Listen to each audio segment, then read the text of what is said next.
Hello and welcome to online school India for library science. एक बार फिर से online school India for library science में जोरदार स्वागत है। सबसे पहले मैं उन सभी स्टूडेंट्स को तहे दिल से धन्यवाद देता हूं जिन्होंने हमें राजस्थान लाइब्रेरियन ग्रेड 3 भर्ती परीक्षा 2022 में उन्होंने हमें बहुत ज़्यादा लाइक किया, ठीक है ना। उन्होंने हमें बहुत ज़्यादा अप्रिशिएट किए, इसलिए मैं उनको मेरी तरफ से जो है धन्यवाद देना चाहता हूँ।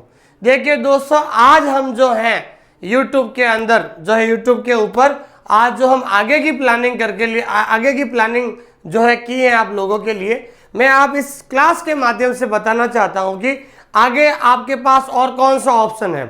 जो इस भर्ती के अंदर जो सफलता प्राप्त करते हैं उनके लिए बहुत बहुत बधाई, लेकिन जो सफल नहीं हो पा रहे हैं इस जो है राजस्थान के अंदर, उनके सामने और भी बहुत सारी अपॉर्चुनिटी जो मैं आपको लेकर आया हूं। अब आपके सामने 4 अपॉर्चुनिटी हैं। सबसे पहले एक तो एनवीएस का जो है भर्ती आ चुकी है। जिन्होंने एनवीएस का फॉर्म भरा है वो आप एनवीएस की तैयारी में लग जाए। और उसके बाद दिवाली के आसपास जो है केवीएस की 300 प्लस पोस्टें आने वाली हैं, ठीक है ना, वो भी तैयारी कर सकते हैं। तीसरी बात जो है जनवरी फरवरी के अंदर राजस्थान के अंदर सेकंड ग्रेड वैकेंसी जो आने वाली है वो भी तैयारी कर सकते हैं। और दिवाली के आसपास बिहार के अंदर जो है बम्पर भर्ती आने वाली है लाइब्रेरियन की, वो भी इस भर्ती की इसकी तैयारी कर सकते हैं। तो आज जो है मैं इस क्लास के माध्यम से आपको बताना चाहता हूँ कि आज जो मैं आपका जो है पहला पार्ट शुरू कर रहा है, ठीक है ना। अभी तक तो मैं राजस्थान लाइब्रेरियन 3rd ग्रेड का सिलेबस पढ़ा रहा था। आज जो मैं आपके सामने एनवीएस, केवीएस, बिहार लाइब्रेरियन और राजस्थान सेकंड ग्रेड की, डीआरडीओ की जितनी भी और भी कंपटीशन भर्ती परीक्षा की अगर आप तैयारी कर रहे हो उनके लिए ये क्लास बहुत ज़्यादा इंपॉर्टेंट होने वाली है। आप हमारे साथ इस वीडियो के अंत तक आप जुड़े रहिए, क्योंकि इस क्लास के बाद मैं आपको और भी बहुत सारी इंपॉर्टेंट सूचना देने वाला हूँ। सवाल कैसे बनते हैं, सिलेबस क्या है, सिलेबस को कैसे पढ़ना है, और लास्ट में जो हमारा जो ऑफर है उसके बारे में भी हम चर्चा करने वाले हैं, ठीक है। तो आप सभी हमारे साथ इस वीडियो के लास्ट तक जुड़े रहिए। हम आपको बहुत शानदार कंटेंट उपलब्ध कराने वाले हैं, ऐसा कंटेंट जो आपको किताबों के अंदर भी नहीं मिलेगा, ठीक है। और कंटेंट भी उपलब्ध कराएंगे और आपको अभ्यास के लिए, आपको बार बार जो प्रैक्टिस के लिए बहुत सारे मेगा टेस्ट, मॉडल पेपर और यूनिट वाइज आपको जो है प्रैक्टिस सेट उपलब्ध कराएंगे, ताकि आप जो है ज़्यादा से ज़्यादा प्रैक्टिस कर सकें और आप परीक्षा में जल्द सफलता प्राप्त कर सकें। मैंने तो बहुत ज़्यादा स्ट्रगल किया था लाइब्रेरी और इंफॉर्मेशन साइंस में। मैं चाहता हूं कि आप जो है कम समय में सफलता कैसे प्राप्त कर सके, आप कम समय में लाइब्रेरियन कैसे बन सके, जिसके बारे में भी हम बहुत जल्द चर्चा करने वाले हैं। तो आज हम जो है हमारा जो पहला पार्ट है, एक सबसे इम्पोर्टेंट आपको मैं बात बताना चाहता हूँ। कोई भी इंडिया के अंदर कोई भी आप कंपटीशन की तैयारी कर रहे हो लाइब्रेरियन की, तो लाइब्रेरियन की कंपटीशन तैयारी करने वाले सभी विद्यार्थी इस बात को जो है बहुत ही ध्यान से सुने। तो आपने देखा होगा कि राजस्थान लाइब्रेरियन ग्रेड 3 के अंदर जो सिलेबस था, उस सिलेबस के अंदर केवल एक ही पार्ट था, यूनिवर्स ऑफ नॉलेज, क्लासिफिकेशन और कैटलॉगिंग का पार्ट था।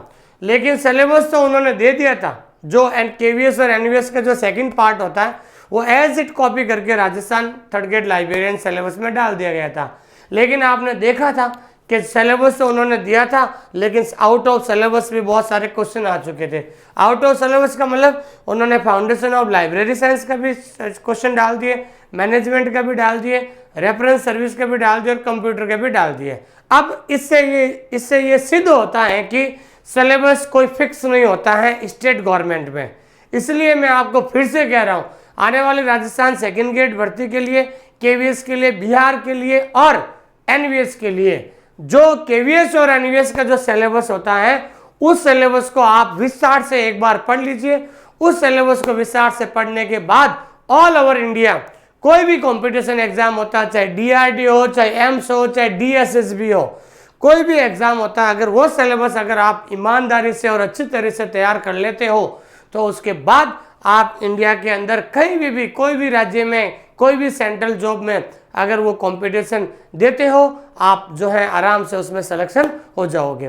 तो मैं आपसे फिर से कह रहा हूँ, आप भविष्य में लाइब्रेरियन बनना चाहते हो तो आपको 5 पार्ट यानी 5 यूनिट आपको तैयार करनी है। पहली कौन सी, फाउंडेशन ऑफ लाइब्रेरी साइंस, दूसरी कौन सी, क्लासिफिकेशन और कैटलॉगिंग, तीसरी कौन सी, मैनेजमेंट, और चौथी कौन सी, रेफरेंस सर्विस, और पांचवी लास्ट और अंतिम कंप्यूटर एंड लाइब्रेरी ऑटोमेशन। तो मैं आपको फिर से कह रहा हूं, जिस विद्यार्थी ने ये 5 पार्ट या 5 यूनिट तैयार कर लिए हैं, उसके बाद उसके खुद के अंदर कॉन्फिडेंस आ जाएगा, और उसके बाद कोई भी वो अगर वो कॉम्पिटिशन देगा तो उसका सिलेक्शन 100% हो जाएगा। ठीक है ना भाई, आपने देख लिया है। आपको भविष्य में लाइब्रेरियन बनना है, तो आपको जो केवीएस और एनवीएस का जो सिलेबस है उसको विस्तार से और अच्छी तरीके से पढ़ना है। ठीक है दोस्तों, ये बहुत इंपॉर्टेंट जानकारी थी। अब आगे हम जो है इस टॉपिक को शुरू कर रहे हैं सिलेबस के हिसाब से। ठीक है, आइए हम शुरू करते हैं अपना जो पार्ट 1, जिसका नाम है भाई, ये पार्ट 1 है जो है केवीएस और एनवीएस के अंदर जो सिलेबस इसका पार्ट 1 है। लेकिन ये पार्ट 1 हर वैकेंसी के अंदर जो है इम्पोर्टेंट है। पार्ट 1 में हमारा जो टॉपिक का नाम क्या है, national and international library association, राष्ट्रीय और अंतर्राष्ट्रीय जो एसोसिएशन बने हुए संघ, जैसे इंडिया का ILA है, अमेरिका का जो है ALA है, IPLA है, यूनेस्को है, ये जितने भी इंटरनेशनल एसोसिएशन है उनके बारे में, एक एक एसोसिएशन के बारे में हम बिल्कुल पढ़ने वाले हैं। तो आइए हम शुरुआत करते हैं। यह हमारा जो पहला जो पार्ट है जिसका नाम है ये foundation of library and information science, ये पार्ट सभी कंपटीशन एग्जाम के लिए इम्पोर्टेंट है, ध्यान रखना।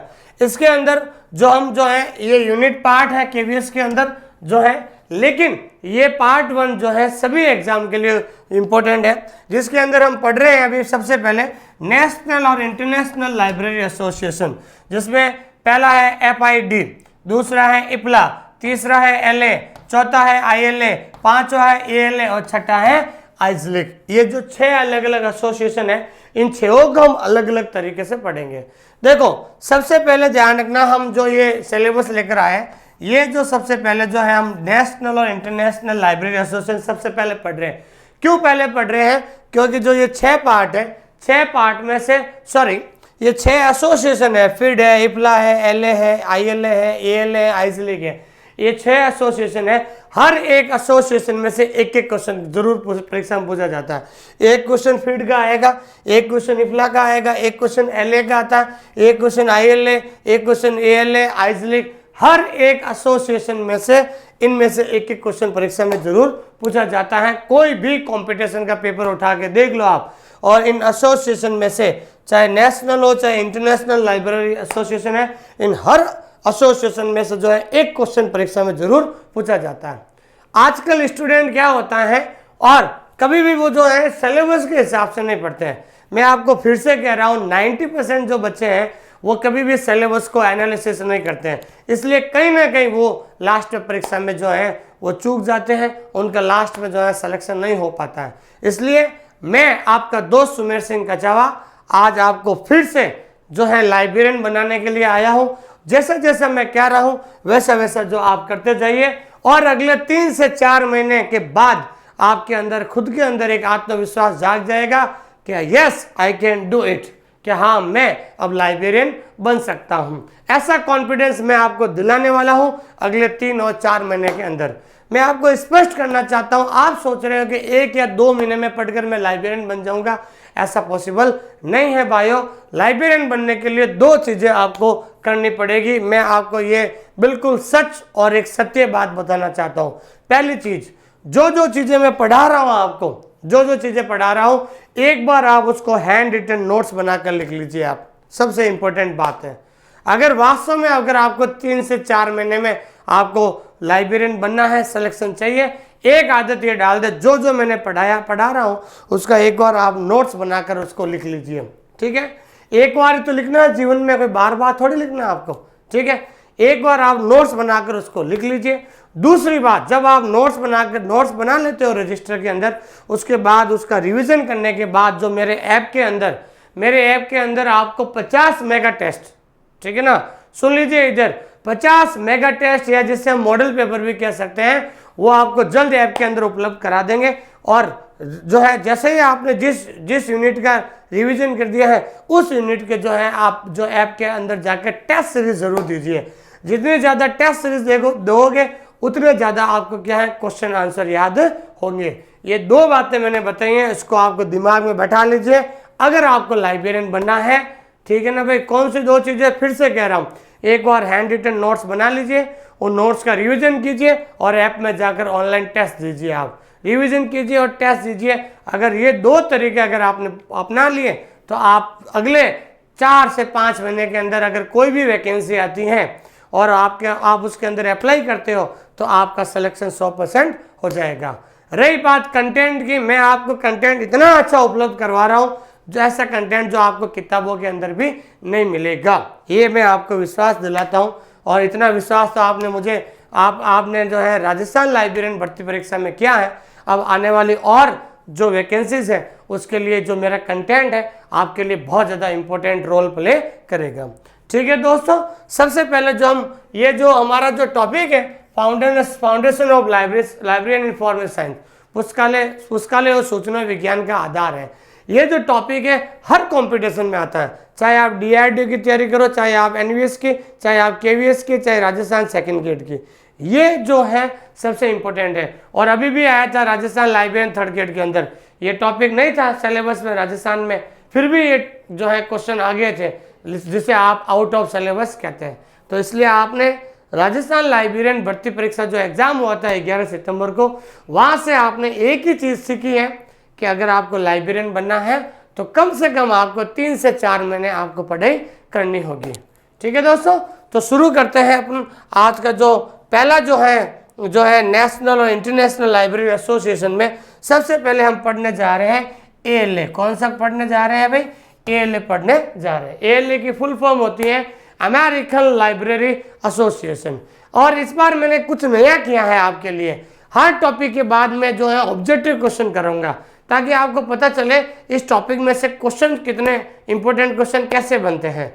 और कुछ इंपॉर्टेंट क्वेश्चन कराऊंगा क्योंकि ज़्यादा जो है इसके और भी जैसे ALA टॉपिक में से करीबन 20 से 25 क्वेश्चन बनेंगे, वो आपको मेगा टेस्ट और टेस्ट सीरीज के अंदर उपलब्ध करवा देंगे। लेकिन जो पुराने पेपर के अंदर सवाल आ चुके हैं, कौन से पेपर में कैसा सवाल बना इस टॉपिक में, हम जो है इस क्लास के लास्ट में हम जरूर आपको बनाएंगे। इसलिए आप मेरे साथ ये जो है लास्ट तक बने रहे ताकि आपको पता चले कि वास्तव में कंटेंट कैसा होता है, उसको कैसे पढ़ना होता है, सवाल कैसे बनते हैं, ये सबसे इंपॉर्टेंट होता है। किताबें आपके पास होगी, आप थ्योरी भी पढ़ रहे होंगे, लेकिन सवाल कैसे आता है परीक्षा के अंदर, ये चीज़ें हम आपको उपलब्ध करवाएंगे। आइए, सबसे पहले हमारा ये टॉपिक था नेशनल एंड इंटरनेशनल एसोसिएशन। आज हम राष्ट्रीय और अंतर्राष्ट्रीय संघ के बारे में पढ़ रहे हैं, जिसमें पहला जो संघ है जिसके बारे में हम बात करते हैं, जिसका नाम है आपके ALA। क्या नाम है भाई? ALA। तो सबसे पहले पहला क्वेश्चन यही बनता है, यहाँ पर ध्यान दीजिए। अब क्वेश्चन कैसे बनते हैं ध्यान रखना। सबसे पहले क्वेश्चन बनेगा कि ALA की फुल फॉर्म क्या होती है। तो दोस्तों ALA की फुल फॉर्म होती है अमेरिकन लाइब्रेरी एसोसिएशन। ठीक है ना भाई, अमेरिकन लाइब्रेरी एसोसिएशन ALA की फुल फॉर्म होती है। ALA की फुल फॉर्म होती है अमेरिकन लाइब्रेरी एसोसिएशन। अब अमेरिकन लाइब्रेरी एसोसिएशन ये तो फुल फॉर्म हो गई, ये है क्या? ये विश्व का सबसे बड़ा और सबसे पुराना पुस्तकालय संघ है। ध्यान दीजिए आप, सवाल आएगा दूसरा, पहला सवाल तो ये बनेगा ALA की फुल फॉर्म क्या है? American library association. और दूसरा सवाल बनेगा कि विश्व का सबसे बड़ा और सबसे पुराना पुस्तकालय संघ कौन सा है, मतलब which is the world's largest and oldest library association. विश्व का सबसे बड़ा और सबसे पुराना पुस्तकालय संघ कौन सा है भाई? ALA है। कौन सा है भाई? ALA है। और ALA की स्थापना, ध्यान रखना, ALA की स्थापना जो है कब की गई थी? 6 अक्टूबर 1876, मतलब 6 अक्टूबर 1876, 6 अक्टूबर 1876, 6 अक्टूबर 1876 को जो है ALA की स्थापना की गई। और ALA की स्थापना किसके द्वारा की गई? मेलविल डीवे के द्वारा। किसके द्वारा भाई? मेलविल डीवे के द्वारा जो इसकी स्थापना की गई थी। तो अभी चार इंपॉर्टेंट क्वेश्चन बन गए। पहला क्वेश्चन है ALA की फुल फॉर्म क्या है। दूसरा क्वेश्चन है विश्व का सबसे बड़ा और सबसे पुराना पुस्तकालय संघ कौन सा है? ALA है। तीसरा क्वेश्चन है ALA की स्थापना, ये डेट भी याद रखना, कई बार डेट भी पूछी जाती है, तो 6 अक्टूबर 1876 को। तीसरा हो गया। चौथा सवाल है भाई ALA की स्थापना किसके द्वारा? मेल्विन डिवी व्यक्ति के द्वारा की गई थी। ठीक है। उसके बाद ALA का जो हेडक्वार्टर है, हेडक्वार्टर का मतलब होता है मुख्यालय, तो वर्तमान में ALA का जो हेडक्वार्टर है वो कहाँ पर है? शिकागो इलिनियोस जो जगह है छोटी सी अमेरिका के अंदर। USA का मतलब होता है अमेरिका के अंदर, शिकागो शहर के अंदर एक छोटी सी जगह है इलिनियोस। ठीक है ना, वहां पर जो है ये ALA का क्या है? हेडक्वार्टर है। कई बार ये परीक्षा में पूछा गया, वेरी इंपॉर्टेंट क्वेश्चन है, कई बार यहाँ पर कंफ्यूजन हो जाता है। वहां पूछेंगे भाई ALA का हेडक्वार्टर कहाँ है। अब सबको पता है कि भाई ALA अमेरिका से संबंधित है, तो वहाँ ऑप्शन होंगे वाशिंगटन, न्यूयॉर्क, और तीसरा, पहला ऑप्शन होगा वाशिंगटन, दूसरा ऑप्शन न्यूयॉर्क, तीसरा ऑप्शन होगा आपका शिकागो, और चौथा और ऑप्शन और भी दे देंगे वहां पर। तो अमेरिका के चारों शहर के नाम दे देंगे, तो इसलिए ध्यान रखना, आपको याद करना है, ये इंपॉर्टेंट क्वेश्चन है और पुराने पेपर में भी आया हुआ है। ALA का हेडक्वार्टर कहाँ होता है? ये शिकागो के अंदर होता है। ये आपका 5वां सवाल बन गया। यहाँ तक कितने क्वेश्चन बन गए? 5 क्वेश्चन बन गए आपके। इस टॉपिक में से मैंने करीबन बनाए हैं 30 से 35 क्वेश्चन। ध्यान दीजिए, 30 से 35 क्वेश्चन मैंने इस टॉपिक ALA टॉपिक में से क्वेश्चन बनाए हैं। 500 मैंने बता दिए, आगे देखते जाइए आप। फिर उसके बाद जब सवाल पूछ ले आपको कि ALA का प्रथम अध्यक्ष का मतलब होता है फर्स्ट प्रेसिडेंट, तो प्रथम अध्यक्ष कौन था भाई? Justin Windsor. ये भी सवाल आया गया था, पुराने पेपर में सवाल आया हुआ है। तो ALA का जो है पहला जो अध्यक्ष है वो कौन है भाई? जस्टिन विंसर है, ध्यान रखना। और प्रथम सचिव कौन थे? प्रथम सचिव को कहते हैं सेक्रेटरी। लेकिन जब देखो सुनिए, आप यहाँ पर थोड़ा कंफ्यूज हो जाते हैं, वहां पर पूछ लेंगे भाई प्रथम अध्यक्ष कौन है, तो आप प्रथम अध्यक्ष आते ही आपके दिमाग में रहेगा यार ALA की स्थापना तो किसने की थी? मेल्विन डिवी ने की थी, तो हो सकता है भाई मेल्विन डिवी अध्यक्ष होंगे। गलत, ध्यान दीजिए आप। तो जब वहां पर सवाल आएगा कि वहां पर कि भाई ALA का प्रथम अध्यक्ष कौन था, तो दिमाग में यही आएगा भाई ALA की स्थापना की थी मेल्विन डिवी ने, तो हो सकता है मेल्विन डिवी ही प्रथम अध्यक्ष होंगे, लेकिन गलत, ध्यान रखना। प्रथम अध्यक्ष फर्स्ट प्रेसिडेंट कौन थे? जस्टिन विंसर थे। लेकिन वह सवाल पूछ ले आपको, तो जस्टिन विंसर तो अध्यक्ष बने थे, लेकिन सेक्रेटरी कौन बने थे? मेल्विन डिवी थे। यद्यपि मेल्विन डिवी ने ALA की स्थापना की, लेकिन जो है वो मेल्विन डिवी को क्या बनाया गया? सेक्रेटरी बनाया गया। और वेरी इंपॉर्टेंट सवाल, ये कई बार ध्यान रखना, जब आपका KVS और NVS और DRDO का जैसे एग्जाम होते हैं, बिहार है, DRDO है, DSSB है, कई बार जो इनका वर्तमान अध्यक्ष भी पूछा जाता है, तो ध्यान रखना अभी आपको, ये जो ध्यान रखना 2021 से 2023 तक ध्यान दीजिए। पूछ ले कि ALA का वर्तमान अध्यक्ष कौन है? वर्तमान अध्यक्ष है लेजा, ठीक है ना, लेजा केनानी अपुआ पेलायो लोजाजा, ये पूरा नाम है, ध्यान रखना। तो वर्तमान में अध्यक्ष कौन है ALA का? लेजा केनानी ओपुआ पेलायो, ये पूरा जो नाम है प्रेसिडेंट का नाम है, ध्यान रखना। 2021 से 23 तक ये जो आपके क्या थे भाई, जो है वर्तमान में जो अध्यक्ष है। अभी पूछ ले वर्तमान में अध्यक्ष कौन है, तो वर्तमान में अध्यक्ष है लेजा केनानी ओपुआ पेलो। और प्रथम अध्यक्ष कौन थे? प्रथम अध्यक्ष कौन थे भाई? जस्टिन विंसर थे। प्रथम सचिव कौन थे? मेल्विन डिवी थे भाई, ध्यान रखना।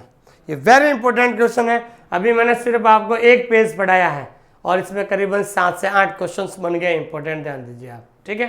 तो मैं आपको इस टॉपिक के बाद आपको कुछ इंपॉर्टेंट क्वेश्चन कराऊंगा जो प्रीवियस ईयर के पेपर में आए हुए हैं, लेकिन मेरी जो टेस्ट सीरीज है आपको, मैं आपसे वादा कर रहा हूं आपको 5000 क्वेश्चन की टेस्ट सीरीज दूंगा। I will provide you 5000 question.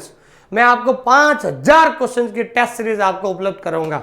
जैसे जैसे टॉपिक होगा, जैसे जैसे टेस्ट सीरीज आपको बनती जाएगी, क्योंकि थ्योरी आप पढ़ लोगे लेकिन टेस्ट सीरीज बिना आप प्रैक्टिस कैसे करोगे आपको। और 5000 क्वेश्चन आपको उस पूरे इंडिया में आपको नहीं देने वाले हैं, एनवीएस, केवीएस और बिहार और राजस्थान सेकेंड ग्रेड और सबकी जो भी आप तैयारी कर रहे हो, क्योंकि ये टॉपिक कॉमन है, फाउंडेशन ऑफ लाइब्रेरी साइंस के अंदर आता है। तो foundation of library science topic हर एक कॉम्पिटिशन एग्जाम के अंदर आता है, ठीक है भाई दोस्तों, ध्यान दीजिए आप इधर आगे। अब जो है टेन्योर ऑफ मेल्विन डिवी, कि जो मेल्विन डिवी ने जो ALA की स्थापना की थी, टेन्योर का मतलब होता है कार्यकाल, कि भाई कार्यकाल कहाँ से कहाँ तक रहा था जो है मेलविन डीवी का। तो मेलविन डीवी जो है बने थे सचिव। सचिव का मतलब क्या होता है? सेक्रेटरी। क्या होता है भाई? सेक्रेटरी। तो सेक्रेटरी कब बने थे ये? 1876 से लगाकर 1890 तक ये सचिव बने थे। अभी हमने पढ़ा था एएलए की स्थापना की गई थी 1876 में 6 अक्टूबर को। किसके द्वारा? मेलविन डीवी के द्वारा। लेकिन मेलविन डीवी बने क्या थे? सचिव बने थे, जबकि अध्यक्ष कौन थे? विंसर थे। कौन थे भाई? विंसर। अध्यक्ष कौन थे? अभी हमने देखा था जस्टिन विंसर थे। तो ये सचिव थे। लेकिन 90 के बाद, फिर वो 90 के बाद जो है 1891 से 93 तक, 1891 से जो 1893 तक वो अध्यक्ष बने थे। ध्यान रखना। तो सवाल बन जा सकते भाई अध्यक्ष कब से कब तक थे? तो अध्यक्ष से 1891 से 93 तक ये अध्यक्ष रहे थे। और पहली महिला अध्यक्ष कौन थी एएलए की? तो एएलए की पहली महिला अध्यक्ष का नाम था थेरेसा इलेम एंड्रोप। क्या नाम था भाई? थेरेसा इलेम एंड्रोप, जो पहली महिला अध्यक्ष थी भाई। समझ आ गया भाई? तो कहने का मतलब ध्यान रखना। तो 1876 में मेलविन डीवी साहब जो है सबसे पहले सचिव बने थे, लेकिन अध्यक्ष बने थे 1891 से 93 तक बने थे। आइए अब देखिए आप सबसे इंपॉर्टेंट, मेलविन डीवी ने अमेरिका के अंदर एएलए जो विश्व का सबसे बड़ा और सबसे पुराना एसोसिएशन है उनकी स्थापना की थी। तो उन्होंने क्या किया कि अमेरिका के लाइब्रेरी साइंस शिक्षा है तो सबसे पहले जो है मेलविन डीवी ने अमेरिका के अंदर जो है पुस्तकालय शिक्षा, लाइब्रेरी साइंस, पुस्तकालय विज्ञान में जो एजुकेशन है, तो सबसे पहले मेलविन डीवी ने ही कोलंबिया, अमेरिका के अंदर शहर है कोलंबिया में, स्कूल ऑफ लाइब्रेरी इकोनॉमिक नामक स्कूल का आरंभ किया था। तो मेलविन डीवी साहब ने सोचा कि भाई अमेरिका के अंदर भी जो है लाइब्रेरी का विस्तार हो, ठीक है ना भाई। अब जब संघ बन गया है, एसोसिएशन बन गया है, तो एक वास्तव में बच्चों को लाइब्रेरी साइंस की शिक्षा दी जाए। तो लाइब्रेरी साइंस की शिक्षा, लाइब्रेरी साइंस का एजुकेशन देने के लिए उन्होंने स्कूल खोला था, और उस स्कूल का नाम क्या है? School of library economy. उस स्कूल का नाम क्या रखा था? School of library economy. ये सवाल आएगा वेरी इंपॉर्टेंट कि स्कूल ऑफ लाइब्रेरी इकोनॉमिक नामक स्कूल किसके द्वारा खोला गया था? तो ध्यान रखना, ये स्कूल जो है मेलविन डीवी के द्वारा अमेरिका के कोलंबिया शहर के अंदर खोला गया था। वेरी इंपॉर्टेंट क्वेश्चन है। और मोटो, आदर्श वाक्य, आदर्श वाक्य किसका भाई? एएलए का। ध्यान रखना।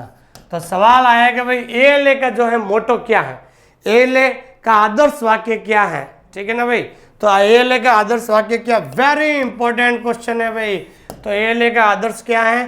The best reading for the largest number at the list cost, ठीक है ना। कम पैसे में अधिक से अच्छा पढ़ाना, अच्छी जो है सबसे बेस्ट रीडिंग करवाना, ठीक है ना भाई, एट द लिस्ट कॉस्ट। ये इंपॉर्टेंट लाइन है। तो सवाल आएगा एएलए का मोटो क्या है? तो the best reading for the largest number at the list cost, कम पैसों के अंदर, ठीक है ना भाई, अच्छा से अच्छा जो है पढ़ाना, ठीक है ना भाई, अच्छा से अच्छा अध्ययन कर सके या पढ़ सके उसके बारे में है, ठीक है ना भाई। इस लाइन को अपनाया गया, एडॉप्टेड का मतलब होता है इस मोटो को, इस आदर्श वाक्य को अपनाया गया किसके द्वारा भाई? सॉरी, कब अपनाया गया? 1892 में, ठीक है। और उसको जो है पुनः स्थापित किया गया एएलए काउंसिल के द्वारा 1988 के अंदर। मतलब आप समझिए, वह सवाल आएगा कि the best reading for the largest number at the list cost, ये जो मोटो है ये किसके द्वारा अपनाया गया था? ये अपनाया गया था एएलए के द्वारा। किसके द्वारा अपनाया जाएगा भाई? एएलए के द्वारा अपनाया गया था। अपनाया गया था 1892 में, लेकिन फिर उसको रीइंस्टेटेड किया गया, पुनः स्थापित किया गया एएलए काउंसलिंग के द्वारा। कब किया गया था? 1988 में। तो आपको इतना ही ध्यान रखना, सवाल इतना ही बनेगा कि the best reading for the largest number at the list cost, ये जो मोटो है, ये जो आदर्श वाक्य है, ये किसके द्वारा अपनाया गया था? ये किसके द्वारा अपनाया गया था भाई? एएलए के द्वारा अपनाया गया था 1988 के अंदर, ठीक है। एएलए के लगभग 2200 प्रकाशन है, जिनमें मुख्य इस प्रकार है। एएलए के द्वारा करीबन 2200 जो पब्लिकेशन है, प्रकाशन का मतलब होता है पब्लिकेशन, एएलए भी बहुत सारी चीज़ें पब्लिश करता है, तो 2200 जो पब्लिकेशन है, लेकिन जिनमें कुछ इंपॉर्टेंट और इसमें कुछ महत्वपूर्ण जो पब्लिकेशन है जो हम आज चर्चा करने वाले हैं। 2200 तो याद करने 2200 पब्लिकेशन तो याद नहीं कर सकते हैं, लेकिन जो ALA के द्वारा जो इम्पोर्टेंट जो पब्लिकेशन है उसके बारे में हम आपको ध्यान में बताते हैं। ये है भाई पब्लिकेशन ऑफ ALA के द्वारा जो है इन जो इम्पोर्टेंट पब्लिकेशन है उसके बारे में बात करता है। पहला है भाई अमेरिकन लाइब्रेरी जो मंथली है, दूसरा है वाशिंगटन न्यूज़ लेटर, तीसरा ALA ईयर बुक, चौथा ALA award and notation seals, पांचवा अमेरिकन लाइब्रेरी मैगजीन्स हो गया, छठा ALA स्टोर, सातवां लाइब्रेरी एंड टेक्नोलॉजिकल प्रोजेक्ट। ये सबसे इंपॉर्टेंट है, ये कई बार परीक्षा में पूछा गया कि library technology project report, library technology project report जो है ये किसके द्वारा प्रकाशित किया जाता है। तो ये रिपोर्ट ध्यान रखना किसके द्वारा प्रकाशित की जाती है, ALA के द्वारा प्रकाशित की जाती है। ये कई बार परीक्षा में पूछा गया है, ध्यान रखना ये इंपॉर्टेंट है। उसके बाद ALA handbook organisation and members a directory annual, ALA store और बुक लिस्ट है। तो इसके अंदर ध्यान रखना आपको, एक तो इसको इंपॉर्टेंट लगा देना है, अमेरिकन लाइब्रेरी मैगजीन से ध्यान रखना, मैगजीन से मंथली, ये ध्यान रखना ये मंथली है, ध्यान रखना, ठीक है भाई। तो कहने का मतलब आपको इसका सवाल हमेशा कई बार पूछा जाता है, और भी है बताएंगे अभी आपको आगे। अब जो है ALA के द्वारा 2 स्टेटमेंट दिए गए थे, 2 स्टेटमेंट्स गिवन बाय ALA के द्वारा 2 स्टेटमेंट दिए गए थे। वेरी इंपॉर्टेंट क्वेश्चन है भाई ये दोनों, ध्यान रखना, ठीक है। ALA के द्वारा 2 स्टेटमेंट दिए गए थे। पहला स्टेटमेंट क्या है कि लाइब्रेरी बिल ऑफ राइट्स मतलब ग्रंथालय अधिकारों का विधेयक, ये स्टेटमेंट कब दिया गया था, 1953 में, ठीक है। दूसरा है फ्रीडम ऑफ रीडिंग, पढ़ने की स्वतंत्रता, ये स्टेटमेंट कब दिया गया था, 1948 में। अब सवाल कैसे आएगा परीक्षा में, ध्यान है, सवाल आएगा library bill of right is concerned with, कि लाइब्रेरी बिल ऑफ राइट का संबंध है, किससे संबंध है, option A ILA, option B ALA, option C UNESCO और ऑप्शन डी IPLA। तो आपको पता होना चाहिए कि लाइब्रेरी बिल ऑफ राइट जो ये स्टेटमेंट है ये किसके द्वारा दिया गया भाई, ALA, तो ये ALA से संबंध होगा। पूछ ले वहां पर फ्रीडम ऑफ रीडिंग जो स्टेटमेंट का संबंध किससे है भाई, ALA के द्वारा है, ALA से संबंध है। ये कब दिया गया, ये तो दिया गया 1948 और ऊपर वाला 1953, ये ध्यान रखना, वेरी इंपॉर्टेंट है, क्वेश्चन पूछा गया है। क्वेश्चन ये था library bill of right is concerned with, library bill of right किससे संबंधित है, किससे जुड़ा हुआ है, तो ये ALA से जुड़ा हुआ है। इसके अतिरिक्त मतलब ये जो पब्लिकेशन है जो हमने पढ़ा था, इसके ये जो भी है स्टेटमेंट है, इनके अलावा इसके अतिरिक्त समय समय पर ALA के द्वारा कुछ monograph, manuals, guides, codes, handbooks, annual reports, seminars, conferences, reports आदि का प्रकाशन भी करता है भाई। इनके अलावा जो हमने प्रकाशन पढ़े हैं ये तो इम्पोर्टेंट है, इनके अलावा और भी बहुत सारी जो चीज़ें जो हैं इनके द्वारा प्रकाशित की जाती है। अगला वेरी इंपॉर्टेंट है ये पेज बहुत ज़्यादा इंपॉर्टेंट है दोस्तों। मैं आपको विश्वास दिलाता हूं कि मैं आपको ऐसा कंटेंट उपलब्ध कराऊंगा, और आपने राजस्थान लाइब्रेरियन 3rd ग्रेड में देख भी लिया कि भाई अपने जैसा कंटेंट किसी के पास नहीं है। मैंने राजस्थान लाइब्रेरियन 3rd ग्रेड में इतनी मेहनत की है कि हर बच्चे के मन में मैं बस गया था। मेरे पास फ़ोन आते हैं, बस तकलीफ ये है कि कुछ क्वेश्चंस आउट ऑफ सिलेबस आ गए। अगर इस नए सिलेबस के हिसाब से क्वेश्चन आते हैं तो आराम से 80 से 85 क्वेश्चन जरूर आपको परीक्षा में मिले होते हैं, लेकिन खैर कोई बात नहीं, ठीक है भाई। अब आप आगे की जो तैयारी कर रहे हैं उसके लिए मैं बता रहा हूँ, ये ALA के अंदर जो चीज़ें लिखा रहा हूँ, इतना अच्छा कंटेंट आपको किताबों के अंदर नहीं मिलेगा, किताबों के अंदर कभी नहीं मिलेगा।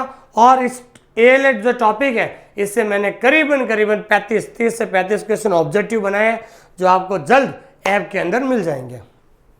अब अगला ध्यान दीजिए, जो ये आस्क लाइब्रेरी एनीथिंग, पुस्तकालय से कुछ भी पूछो कि अवधारणा जो है, ये अवधारणा किसके द्वारा दी गई भाई, ALA के द्वारा दी गई। वेरी इंपॉर्टेंट क्वेश्चन है भाई, वेरी इंपॉर्टेंट, ध्यान दीजिए।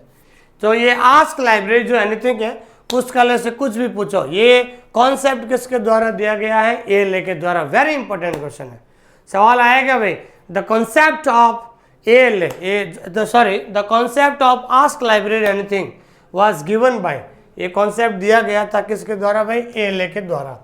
फिर उसके बाद अगला इंपॉर्टेंट नोट है कि स्कूल लाइब्रेरी मंथ, जिसको शॉर्टकट में कहते हैं SLM, को सर्वप्रथम 1985 में स्कूल लाइब्रेरी मीडिया मंथ के रूप में मनाया गया। फिर 2010 में इसका नाम बदलकर स्कूल लाइब्रेरी मंथ कर दिया गया था। मतलब स्कूल लाइब्रेरी मंथ की जो शुरुआत है वो कब हुई थी, 1985 में हो गई थी, लेकिन उस समय इसका नाम क्या रखा गया, स्कूल लाइब्रेरी मीडिया मंथ। लेकिन 2010 में इसका नाम बदलकर वापस 2010 में इसका नाम क्या रख दिया, स्कूल लाइब्रेरी मंथ कर दिया गया था। अब सबसे इंपॉर्टेंट बात है, ALA के द्वारा कुछ अवार्ड्स हैं, वेरी इंपॉर्टेंट है। अवार्ड्स का सवाल स्पेशली KVS और NVS के अंदर हमेशा पूछा जाता है, ध्यान दीजिए, KVS और NVS के अंदर हमेशा पूछा जाता है। तो अवार्ड्स के अंदर ध्यान रखना, कुछ अवार्ड्स जो है, अवार्ड है, ये अवार्ड जो है ALA के अंदर ALA के द्वारा दिया जाता है। इन अवार्ड के बारे में आपको ध्यान देना। तो पहला जो अवार्ड है मार्गरेट मान अवार्ड है, ये ALA के द्वारा दिया जाता है। ये किस क्षेत्र में दिया जाता है, ये दिया जाता है achievement in cataloguing and classification क्षेत्र में। ध्यान रखना, जो क्षेत्र पढ़ते हैं इसको फील्ड कह सकते हैं, ठीक है ना। सवाल आ सकता है कि मार्गरेट मान जो अवार्ड है किस फील्ड में या किस क्षेत्र में दिया जाता है। जो लोग क्लासिफिकेशन और कैटलॉगिंग के अंदर कुछ अचीवमेंट करते हैं, कुछ उपलब्धि प्राप्त करते हैं, कुछ लोग क्लासिफिकेशन और कैटलॉगिंग में बहुत सारे अचीवमेंट या उपलब्धि प्राप्त करते हैं, तब उनको मार्गरेट मान अवार्ड दिया जाता है। और सवाल आएगा कि मार्गरेट मान अवार्ड किसके द्वारा दिया जाता है, ALA के द्वारा दिया जाता है। अगला जो है मेलविन डीवे मेडल, तो मेलविन डीवे मेडल भी किसके द्वारा दिया जाता है, ALA के द्वारा दिया जाता है। अगला जो है आपके national friends of libraries week award, ये भी किसके द्वारा दिया जाता है भाई, ALA के द्वारा दिया जाता है। फिर अगला है क्लेरेंस अवार्ड जो है ये भी किसके द्वारा, ALA के द्वारा दिया जाता है। और ये क्लेरेंस अवार्ड क्यों दिया जाता है, for promoting love for books and reading. जो लोग लाइब्रेरी के अंदर जो है किताबों के प्रति और पढ़ने के प्रति जो है उनको जो लोग जो है रीडिंग हैबिट डेवलप करते हैं, ठीक है ना, जो रीडिंग हैबिट को क्या करते हैं, प्रमोट करते हैं, for promotion love for books और रीडिंग। जो लोग किताबों को पढ़ने के लिए प्रमोट करते रहते हैं, ठीक है ना, उनको जो इंटरेस्ट जो है किताबों के प्रति इंटरेस्ट दिलाने का काम करते हैं, रीडिंग हैबिट डेवलप करते हैं, उनके लिए क्या करते हैं भाई, ये क्लेरेंस अवार्ड दिया जाता है। और ये क्लेरेंस अवार्ड है सबसे पहले दिया गया था 1938-37 में। ध्यान रखना, ये क्लेरेंस अवार्ड जो है ALA के द्वारा दिया गया था। कब दिया गया था, 1938 और 37 में पहली बार जो है ये दिया गया था। ठीक है भाई, इंपॉर्टेंट है, ध्यान रखना। ये कई बार परीक्षा में पूछा गया था। मार्गरेट जो मान अवार्ड है ये ALA के द्वारा दिया गया था। ठीक है भाई, तो ये जो अवार्ड है क्लेरेंस अवार्ड ALA के द्वारा for promoting love for books and reading, पहली बार ये क्लेरेंस अवार्ड जो है 1937-38 में दिया गया था। अब आगे देखिए, और इनके अलावा 2 और पब्लिकेशन है, वेरी इंपॉर्टेंट है भाई, वेरी इंपॉर्टेंट है। इनके अलावा 2 और पब्लिकेशन है, choice and journal of librarianship. Choice and journal of librarianship का प्रकाशन किसके द्वारा किया जाता है, ALA के द्वारा किया जाता है। कई बार परीक्षा में पूछा जाता है, ये पूछा जाता है कई बार, जर्नल ऑफ लाइब्रेरियनशिप जो है इसका प्रकाशन किसके द्वारा किया जाता है, इसका प्रकाशन ALA के द्वारा किया जाता है। ठीक है भाई, अब अपन एक और नई चीज पढ़ रहे हैं, यहाँ पर ध्यान दीजिए। वो नई चीज क्या है कि कई बार PLA, तो PLA के बारे में चर्चा होती है, तो PLA है क्या, पहले PLA की फुल फॉर्म याद रखो, पब्लिक लाइब्रेरी एसोसिएशन। ये एक ALA का डिवीजन होता है, डिवीजन का मतलब होता है अनुभाग। ध्यान दीजिए, जो PLA है, ये PLA जो है ये ALA का ही डिवीजन होता है, ध्यान रखना। और PLA की स्थापना कब की गई थी, 1944 में की गई थी। और PLA का हेडक्वार्टर भी कहाँ पर है भाई, जहाँ पर ALA का हेडक्वार्टर है। ठीक है ना भाई, तो सवाल वहाँ पूछेंगे PLA क्या है, तो PLA is A division of ALA। ये ALA का क्या है भाई, अनुभाग है या भाग कह सकते हैं, भाग है। और PLA सार्वजनिक पुस्तकालय के कर्मचारी और सार्वजनिक पुस्तकालय सेवाओं के विकास और प्रभावशीलता के लिए समर्पित है। मतलब पीएलए जो है, तो कहने का मतलब ये है, पीएलए जो है समर्पित का मतलब होता है डेडिकेटेड, ठीक है ना भाई। पीएलए जो डेडिकेटेड है किन के लिए भाई? पब्लिक लाइब्रेरी स्टाफ, ठीक है ना भाई, पब्लिक लाइब्रेरी स्टाफ, कर्मचारी को क्या कहते हैं? Staff, public library staff. और जो है पब्लिक लाइब्रेरी सर्विसेज, सेवाओं का मतलब होता है सर्विसेज, सर्विसेज के विकास, डेवलपमेंट, और उनके लिए हमेशा ये जो है क्या रहता है भाई? समर्पित रहता है। अब देखिए आप, और very important question, very very important question है भाई, एएलए के द्वारा रंगनाथन को क्या कहा गया था? तो एएलए के द्वारा रंगनाथन को क्या कहा गया था भाई? वर्ल्ड लाइब्रेरियन, ठीक है ना। वेरी इंपॉर्टेंट क्वेश्चन है ये, कोई पुराने पेपर में सवाल आया था। सवाल ये आया था कि जो है एएलए के द्वारा रंगनाथन को क्या कहा गया था? What is called to Ranganathan by ALA, ठीक है ना भाई। तो एएलए के द्वारा रंगनाथन को क्या कहा गया भाई? वर्ल्ड लाइब्रेरियन, दुनिया का पुस्तकालय अध्यक्ष। वर्ल्ड लाइब्रेरियन को हिंदी में क्या कहते हैं? दुनिया का पुस्तकालय अध्यक्ष कहा गया है, ठीक है भाई। ये चीज आपको ध्यान में रखना है। अब आगे कुछ इंपॉर्टेंट नोट है, ये रूसा, ये भी बहुत इंपॉर्टेंट क्वेश्चन है। ये जो है नेट के अंदर, यूजीसी नेट के अंदर सवाल आया था कि रूसा की फुल फॉर्म क्या है?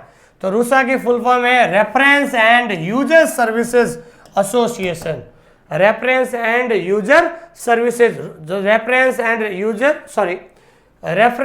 User services association is concern, concern का मतलब होता है संबंध। पूछ ले परीक्षा में आएगा कि रूसा का संबंध है, तो रूसा का संबंध किससे है भाई? एएलए से है, ध्यान रखना। ये सवाल यूजीसी नेट के अंदर पूछा गया है, तो अब आपको पता चल गया है। तो ध्यान रखना, केवीएस और एनवीएस का जो पेपर बहुत स्टैंडर्ड होता है, और स्टैंडर्ड क्या है कि अब केवीएस एनवीएस को छोड़िए, आप स्टेट लेवल राजस्थान का देख लीजिए आप कितना स्टैंडर्ड का पेपर हुआ था। तो अब बिहार है, डीआरडी हो, राजस्थान हो, अब आने वाली वैकेंसी के अंदर आपको बहुत ही स्टैंडर्ड क्वेश्चन, एडवांस क्वेश्चन आपको समझने होंगे, वहां पर ध्यान दीजिए। उसके बाद एसीआरएल, एसीआरएल की भी फुल फॉर्म ध्यान रखना, association of college and research libraries एक है। ये भी क्या है भाई? एएलए का डिवीजन है, डिवीजन का मतलब होता है भाग, ठीक है ना भाई। तो ये एसीआरएल की एक तो फुल फॉर्म है, और एसीआरएल भी क्या है भाई? एक एएलए का डिवीजन होता है, एएलए का भाग है, ठीक है ना भाई। ये चीज ध्यान रखना है आपको। अब ये हमारा जो है एएलए जो टॉपिक पूरा हो गया, ठीक है ना। एएलए हमने पूरा पढ़ लिया, उसके बारे में सारा पब्लिकेशन क्या है, प्रोग्राम कौन कौन से होते हैं, स्थापना क्या है, हेडक्वार्टर क्या है, किसने स्थापना की है, ये सारे जो भी कौन कौन से अवार्ड दिए जाते हैं, ये सारा कंटेंट हमने लिखा दिया। इससे बाहर कोई सवाल नहीं जाएगा आपके, ध्यान दीजिए बातों। जो एएलए आपने पढ़ लिया है अभी तक, हमने जो पढ़ा है 20-25 मिनट के अंदर, आप ध्यान दीजिए, इसके अलावा आपको कोई भी सवाल बाहर नहीं जाने वाला है, ध्यान दीजिए आप। इसके अलावा ये जो एएलए से अगर कोई क्वेश्चन बनेगा तो इसी में से ही बनेगा, इसके अलावा इसके बाहर कोई नहीं जाने वाला है, ठीक है ना। और मान लो कि अगर कुछ छूट भी गया मेरे से, अगर मैं प्रीवियस ईयर के क्वेश्चन पेपर पढ़ूंगा, अगर कोई नया क्वेश्चन आ गया, वो आपको टेस्ट सीरीज के अंदर मैं आपको उपलब्ध करा दूंगा। तो आइए कुछ इंपॉर्टेंट क्वेश्चंस ध्यान दीजिए आप, कुछ इंपॉर्टेंट क्वेश्चन एएलए के हम पढ़ते हैं। ये इस बार मैंने डिसाइड किया है, इस बार थोड़ा नया किया है, ताकि टॉपिक पढ़ाने के बाद कुछ इंपॉर्टेंट क्वेश्चन बनाओ। जस्ट पूरा तो नहीं बना पाऊंगा, जैसे एएलए में 35 क्वेश्चन मैंने बनाया आपको, उसमें से 4-5 क्वेश्चन जो मैं आपको क्लास के अंदर करा दूं, ताकि आपको एक आइडिया मिल जाए कि क्वेश्चंस कैसे पूछे जाते हैं। पहला क्वेश्चन है, ये आपके डीएसएसबी दिल्ली के एग्जाम के अंदर आया था लाइब्रेरियन का। उसमें पूछा है कि भाई एएलए अमेरिकन लाइब्रेरी एसोसिएशन को स्थापित किया गया था, किसके द्वारा को स्थापित किया गया था, मतलब एएलए का विकास किया गया या एएलए का निर्माण किया गया, एएलए को स्थापित किया गया। तो एएलए को स्थापित कब किया गया था भाई? 1876 में किया गया। अगर डेट पूछ ले तो आपको याद रखना 6 अक्टूबर, कई बार डेट भी पूछ लेते, ध्यान रखना। तो एएलए की स्थापना कब हुई थी? 1876 में। ये दिल्ली के अंदर आया था 2018 के पेपर में, ठीक है। उसके बाद है LTP, LTP very important question है भाई, वेरी इंपॉर्टेंट है। लाइब्रेरी टेक्नोलॉजी प्रोजेक्ट को प्रकाशित किया गया, वेरी इंपॉर्टेंट क्वेश्चन है भाई। ये कई बार परीक्षा में पूछा गया था। तो लाइब्रेरी टेक्नोलॉजी प्रोजेक्ट को स्थापित किया गया, किसके द्वारा स्थापित किया गया था? ALA के द्वारा स्थापित किया जाता है। ये हमने शुरू में भी बताया था मैंने, इंपॉर्टेंट, जब हम पब्लिकेशन पढ़ रहे थे। तो लाइब्रेरी टेक्नोलॉजी प्रोजेक्ट है, ये इसके द्वारा जो है ALA के द्वारा प्रकाशित किया गया। अगला क्वेश्चन है रूसा, अभी हमने पढ़ा था, reference and user service association. ये आपके महाराष्ट्र सेट के अंदर एग्जाम है। महाराष्ट्र के अंदर सेट का एग्जाम होता है, ठीक है ना, जैसे नेट का नेशनल लेवल का होता है, उसी तरीके से हर राज्य के अंदर एक सेट का एग्जाम होता है। उसके अंदर आया था reference and user service association. RUSA का संबंध है, रूसा का संबंध किससे है भाई? ये ALA से है। किससे है भाई? ये ALA से है भाई, ध्यान रखना, ठीक है। अगला क्वेश्चन है भाई, ALA का हेडक्वार्टर मुख्यालय कहाँ स्थित है? ये RPSC के अंदर 2019 में जो पेपर हुआ था, ठीक है ना भाई, RPSC के अंदर जो हुआ था, सॉरी 2020 के अंदर, 19 के अंदर नहीं 20 के अंदर, ठीक है ना भाई, RPSC के अंदर जो 2020 के अंदर जो पेपर हुआ था, तो उसके अंदर ये सवाल आया था ALA का हेडक्वार्टर कहाँ है? तो ALA का हेडक्वार्टर, यहाँ हेडक्वार्टर ध्यान रखना शिकागो के अंदर है। कहाँ पर है भाई? ये शिकागो के अंदर है, ठीक है ना भाई। तो कहने का मतलब ये है दोस्तों, तो ये ऑब्जेक्टिव हो गए सारे क्वेश्चन। तो आपका ये छोटा सा जो टॉपिक था ALA यहाँ पर समाप्त होता है। फिर हम जो आगे और भी टॉपिक जो पढ़ने वाले हैं, ठीक है ना भाई, और इसके बारे में हम और चर्चा करेंगे, ठीक है भाई। तो अब मैं आपको बताना चाहता हूँ कि अच्छी तरीके से कि जो आपका एक छोटा सा कदम हमें मोटिवेट कर सकता है। जो भी इस विद्यार्थियों को, जो भी ये स्टूडेंट है, जो भी आप इस यूट्यूब पे इस क्लास को देख रहे हैं, सबसे पहले आप लाइक कीजिए। बिल्कुल, आप जितने ज़्यादा लाइक आएंगे तब मुझे पता चलेगा भाई इतने बच्चों ने लाइक किया है, इसका मतलब जो है स्टूडेंट के द्वारा मेरे इस क्लास को पसंद किया जा रहा है।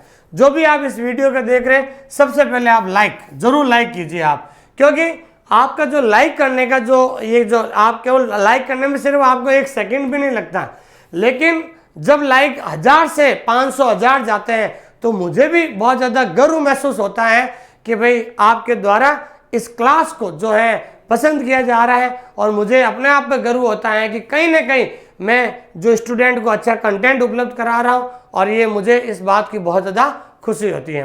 तो लाइक कीजिए और कमेंट जरूर कीजिए। आप जितने ज़्यादा कमेंट करोगे मुझे पता चलेगा, और कमेंट करके ये बताइए कि आप जो है कौन सी परीक्षा की तैयारी कर रहे हो, जल्दी से मुझे बताना आप, ठीक है ना। आप जरूर कमेंट कीजिए, मैं आपको कमेंट के माध्यम से पूछना चाहता हूँ, आप सभी कमेंट कीजिए जल्दी जल्दी, और कमेंट करके ये बताइए कि आप कौन सी परीक्षा की तैयारी कर रहे हैं, आपका अगला टारगेट क्या है, आपका अगला गोल क्या है, आपका अगला लक्ष्य क्या है। क्या आपका लक्ष्य बिहार लाइब्रेरियन है? क्या आपका लक्ष्य राजस्थान 2nd ग्रेड है? क्या आपका लक्ष्य DRDO है? क्या आपका लक्ष्य NVS है? क्या आपका लक्ष्य KVS है? क्या आपका लक्ष्य DSSB है? आपका कौन सा लक्ष्य है? आप कमेंट करके बताइए आप कौन से एग्जाम की तैयारी कर रहे हैं, जल्दी से कमेंट करके बताएं। ये जो ऐसा टॉपिक है दोस्तों, ये सभी कंपटीशन के अंदर कॉमन है, क्योंकि जो पहली यूनिट है फाउंडेशन ऑफ लाइब्रेरी साइंस, जिसके अंदर ये नेशनल और इंटरनेशनल एसोसिएशन हम पढ़ते हैं। उसके बाद अगर आपको ये क्लास पसंद आई है तो जरूर अपने दोस्तों के साथ शेयर कीजिए। शेयर करने में कुछ नहीं है, सीधा शेयर कीजिए। शेयर करते ही व्हाट्सएप आएगा, आप दोस्तों को बताइए कि सर हमें ये जो सर कमेंट है बहुत ज़्यादा पसंद आ रहा है। और फिर भी, और अब ध्यान रखना, अब आज से डेली आपको कुछ ना कुछ जो है हमारे इस यूट्यूब चैनल पर लाइब्रेरी साइंस से संबंधित हर एक नोटिफिकेशन आता रहेगा। डेली कोई ना कोई नोटिफिकेशन आपको मिलते रहेगा, नई वैकेंसी के बारे में, सिलेबस के बारे में, एग्जाम पैटर्न के बारे में, शेड्यूल क्या है, सारी चीज़ें जरूर आपको लाइब्रेरी साइंस के जितने भी इंपॉर्टेंट न्यूज़ है आपको इस चैनल पर मिलती रहेगी डेली, वो भी इसलिए आप हमारे इस चैनल को जरूर सब्सक्राइब कीजिए।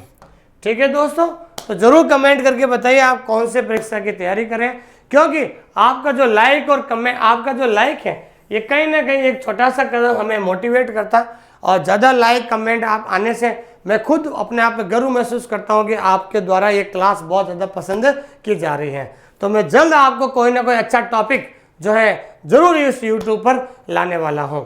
ठीक है भाई, और सबसे इम्पोर्टेंट न्यूज़, और जो भी जो है विद्यार्थी, मैं आपको बताना चाहता हूँ, जो भी आप KVS और NVS की तैयारी कर रहे हैं आप, मैं आपको सबसे इम्पोर्टेंट बात बताना चाहता हूँ, जो भी राजस्थान, जिन्होंने राजस्थान 3rd ग्रेड का एग्ज़ाम दिया है वो आगे अब तैयारी करना चाहते हैं राजस्थान सेकंड ग्रेड की या फिर केवीएस की, एनवीएस की है, तो मैं आपको बता रहा हूँ जो केवीएस और एनवीएस का जो सिलेबस है वो बिल्कुल क्या है भाई, सेम है। ठीक है ना। तो केवीएस और एनवीएस का जो सिलेबस है बिल्कुल सेम है। और जो विद्यार्थी राजस्थान सेकंड ग्रेड की भी तैयारी करना चाहते हैं, मैं उनको मेरी तरफ से सुझाव है, सलाह है कि आप जो है एक बार केवीएस और एनवीएस का सिलेबस जरूर ले लीजिए और केवीएस एनवीएस का सिलेबस इतना विस्तार से पढ़ लीजिए कि आप उसके बाद कहीं भी कोई भी कंपटीशन अगर आपका आता है, चाहे बिहार का आता है, चाहे राजस्थान का आता है, दिल्ली का आता है, इस सिलेबस को पढ़ने के बाद आपके अंदर एक कॉन्फिडेंस आ जाएगा कि अब मैं जो है कोई भी एग्जाम आएगा लाइब्रेरियन का, मैं उसको देने के लिए तैयार हूँ। तो हमने कोर्स की फीस रखी थी 6,000 रुपये के लिए, 6,000 रखी थी, लेकिन ये प्रथम 100 विद्यार्थियों के लिए ध्यान रखना, ये प्रथम 100 विद्यार्थियों के लिए जो है ये 50% जो है क्या है भाई, 50% अभी छूट मिल रही है। ये कोर्स सिर्फ 2,999 का है, जिसके अंदर हम दोनों पेपर देंगे। फर्स्ट पेपर देंगे जिसमें general Hindi, general English, reasoning और इंडिया जीके, और इंडिया जीके के जो टीचर है जो आपको अभी राजस्थान लाइब्रेरियन में जो आपको पढ़ाया था, जीके कुछ क्लासेस ली थी लाइव, वो 20 साल का अनुभव है, वो इंडिया जीके भी आपको पढ़ाएंगे। General Hindi, English, reasoning, computer है, ये सारी चीज़ें पढ़ाएंगे। और हम जो है आपका ये ऑफर जो है ये अभी 50% ऑफर है, प्रथम 100 विद्यार्थियों के लिए है। उसके बाद जैसे ही केवीएस और राजस्थान लाइब्रेरियन की सेकंड ग्रेड की वैकेंसी आएगी, इसकी फीस जो है 6,000 हो जाएगी। अभी जो ये ऑफर मिल रहा है, मैं चाहता हूँ कि ये ऑफर आपको जो है ऑफर का लाभ उठाएं और जल्द से जल्द आप ले लीजिए और इसके अंदर सारी चीज़ें आपको मिल जाएगी आपको। और इस बार जो है जो भी केवीएस या एनवीएस की तैयारी करने वाले हैं, मैं आपको बताना चाहता हूं, जो भी विद्यार्थी केवीएस और एनवीएस की तैयारी कर रहे हैं, मैं आपको बताना चाहता हूं कि मैं इस बार जो है आपको 50 मॉडल पेपर का मतलब होता है टेस्ट सीरीज, मैं आपको 50 टेस्ट सीरीज आपको देने वाला हूं। 50 टेस्ट सीरीज का मतलब होता है 50 × 1 टेस्ट सीरीज में आपके जो है कितने भाई 100 क्वेश्चन होते हैं, तो 5,000 क्वेश्चन, और 5,000 क्वेश्चन मैं आपको इसमें सॉल्व करूंगा।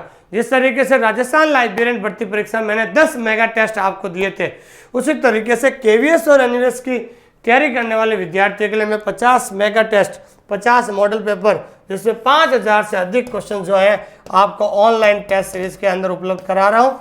ठीक है ना, ताकि आप जल्दी से जल्दी क्या कर सके भाई, प्रैक्टिस कर सके। और इधर 50 प्रीवियस ईयर के पेपर, मैंने राजस्थान में 20 पुराने पेपर उपलब्ध कराए थे, लेकिन इस बार केवीएस एनवीएस में 50 पुराने पेपर में उपलब्ध करा रहा हूँ। और हर एक पेपर में 50 × 100 मतलब 5,000 क्वेश्चन ये पुराने पेपर वाले, और ये 5,000 क्वेश्चन ये करीबन 10,000 क्वेश्चन का जो है आपका ये समावेश आपको जल्द अगले 1 महीने के अंदर आपको उपलब्ध करवाया जाएगा। तो जो भी आप इस वीडियो को देख रहे हैं, आप हमारा ऐप, सबसे पहले इंपॉर्टेंट ध्यान दीजिए, आप हमारा ऐप को डाउनलोड कर लीजिए। और हमारा ऐप का नाम क्या है भाई, ऑनलाइन स्कूल इंडिया। जल्दी से जाकर ऑनलाइन स्कूल इंडिया ऐप को डाउनलोड कर लीजिए। और हमारा ये व्हाट्सएप नंबर है, आप हमारे व्हाट्सएप ग्रुप के अंदर जुड़ सकते हैं। जैसे ही आप व्हाट्सएप पर हाई हेलो भेजेंगे, आपके ऑटोमेटिक आपके पास लिंक आ जाएगा हमारे ऑनलाइन स्कूल इंडिया ग्रुप का, उस ग्रुप में जुड़ जाएंगे तो आपको और भी अन्य सारी जो चीज़ें हैं वो आपको जो है जो इन्फॉर्मेशन है आपको जल्द मिल जाएगी। ठीक है, और मेरे से बात करने के लिए आप इस व्हाट्सएप ग्रुप से जुड़ जाइए।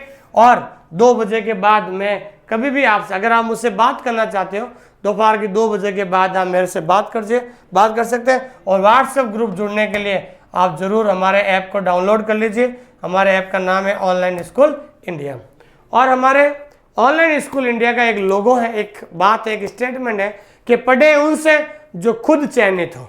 ठीक है ना भाई, जो खुद सेलेक्टेड है उनसे ही आप जो है पढ़िए, ताकि आपको अच्छा गाइड कर सके। ठीक है दोस्तों, थैंक यू वेरी मच। ठीक है, thank you very much for your kind love and affection. और अगर आप इसी तरीके से हमारे क्लास को अप्रिशिएट करते रहेंगे, हम आपको अच्छा से अच्छा कंटेंट मैटर उपलब्ध कराते रहेंगे। ठीक है भाई, थैंक यू वेरी मच।